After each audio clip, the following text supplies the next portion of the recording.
The next property of matrix arithmetic tells us about when we are going to multiply the sum of two scalars to a certain matrix A is just equal to multiplying each of the scalars to the same matrix and adding the results. Now from here, we're only considering what type of matrix, that's matrix A, but since we would like to make this general, we're going to make sure that we let matrix A be a general matrix, not just 2 by 2, not just 2 by 3, but it should be in general form. In short, we could have this type of matrix. And if we are going to say that matrix A is an m by n matrix, m meaning the number of rows and n will be number of columns, one representation we can do for matrix A is this. We have A11, A12, A13 until the nth column. For our row, you have A21, A22, A23 until A2n. A31, A32, A33 until A3n.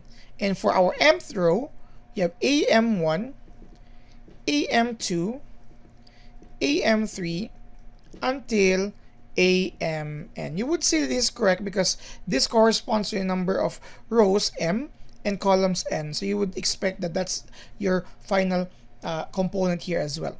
So we're letting that A, because we're going to use that in our proof later. At the same time, we'll let A or alpha and beta be scalars. So we're letting it in the meantime so that we would know what needs to be done here. Now, these scalars could take any real number or any number that you can think of. Now we are going to show here that from this left hand side, we are going to reach the expression on our right hand side. Hence, if we're going to have here the sum of alpha and beta, since we don't know their exact values, we're going to treat it as it is. Okay? Times your matrix A, you could have this expression, alpha plus beta times your matrix A represented with this. So we're going to write this here. A11, A12, A13, A1n. A21, A22, A23, A2n. A31, A32, that's a 3, A33, A3n. You would see that, including in the previous videos, proving matrix arithmetic would be or take a lot of time because we are trying to make it in general form just like this. So you have here AM1, AM2, AM3 until AMN, which corresponds to this again. Now, we don't know the exact sum of this, so simply, since they are both scalars, we expect that the result is also a scalar. We can now multiply it to all the components inside of matrix A. So what is next is this. You will have this matrix where you simply multiply alpha and beta to all the components A11. Same here, alpha plus beta of A12, then alpha plus beta of A13, You also have alpha plus beta of A1n. That's for the first row alone. Duplicating the same process, you have alpha plus beta A21, alpha plus beta A22, alpha plus beta A23, alpha plus beta A2n. Okay? Sorry for that. Next, alpha plus beta A31. Then, alpha plus beta, sorry for that again, alpha plus beta A32, alpha plus beta A33, alpha plus beta of A3n. Then here until the mth row, alpha plus beta, that's beta of AM1, alpha plus beta of AM2, alpha plus beta of AM3 until alpha and plus beta of AMN. Okay, now that we are done with this, the next thing here is to show that,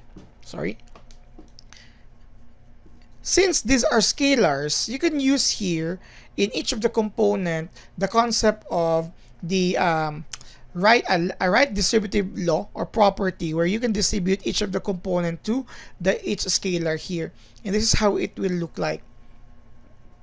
So in short, for the first component, you will have alpha A11 plus alpha, beta, that's beta A11. Take note that you're multiplying the component or the variable A11 or the component A11 here to both the scalars here. That's why you have A11 plus alpha A11 plus beta A11. Similarly here, you have alpha A12 plus beta A12. Then alpha A13 plus beta A13. Then you also have here alpha A1n plus beta A1n. Second row, alpha A21 plus beta A21. Alpha A22 plus beta A22. Alpha A23 plus beta A23 alpha A2n plus beta A2n. Then you have alpha A31 plus beta A31, alpha A32 plus beta A32, alpha A33 plus beta A33. Pardon my handwriting. Okay? Alpha A3n plus beta A3n. And for your mth row, you will have alpha A M1 plus beta A M1, alpha A M2 plus beta A M2, alpha A M3 plus beta A M3, alpha A Mn plus beta A Mn. Okay, from here, notice that all the components are separated by addition, and what you can see on first terms of each component are alpha, alpha, alpha, alpha, and the second terms are beta, beta, beta, beta. Same components A11, A11 similarly. So what you can do here is separate this into two matrices. The first matrix is where you only include all the first terms of each component. Alpha A11 here, alpha A12, alpha A13, alpha A1n, plus for the first row, all the remaining second terms of each component, beta A11, beta A12, beta A13, beta A1n. Okay, duplicating the steps for all the rows. Alpha A21, alpha A22, alpha A23, alpha A2n, alpha A31, alpha A32, alpha A33, alpha A3n, here, alpha AM1, alpha AM2, alpha AM3, alpha, that's alpha AMN.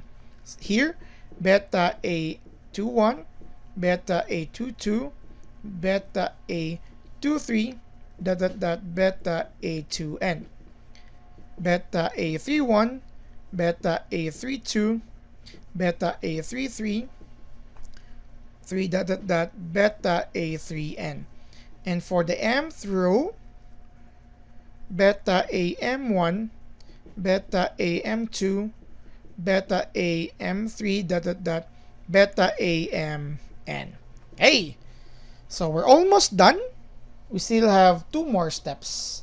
The second to the last step is once we have this, we can factor the same scalar, alpha in this case, and beta on this matrix.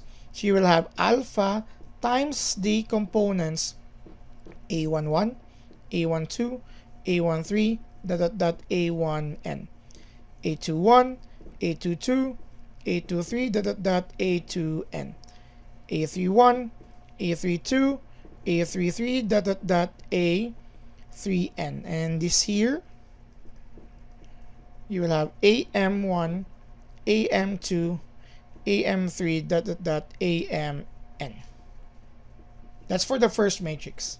Plus the second matrix, the scalar is beta.